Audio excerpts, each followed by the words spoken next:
Депутати розглянули петицію мешканців про ремонт понтонного мосту біля залізничної станції «Олівцева фабрика». Петиція набрала більше 250 голосів, тож її розглядали на депутатській комісії з питань комунального господарства.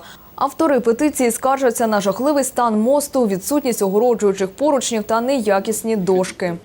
Мост находится в плачевном состоянии. Суть петиции в том, чтобы взять его на баланс города, отремонтировать. Ну и мне интересны основные этапы, которые будут происходить. В общем, на какие этапы это все будет поделено и на каждом этапе к какой комиссии или к кому обращаться в горисполкомі. Депутати погоджуються з тим, що цей міст потребує ремонту, але він не є комунальною власністю. Тож для того, аби робити капітальний ремонт, потрібно взяти його на баланс.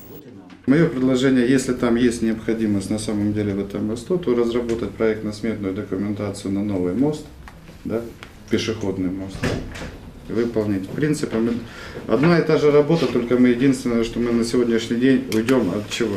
Уйдем от того, что мы будем брать этот мост, который сегодня находится бесхозно, да, то есть следующее, не будем за него отвечать, да, и не будем тратить на это время.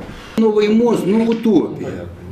Во-первых, такой мост никто делать не будет. А если делать мост, это через основное русло реки Торец. Просто так там не сделаешь пешеходный мост. Это должны забиваться сваи. Там это целое... А вот это до ума довести. Он еще просуществует не один десяток лет.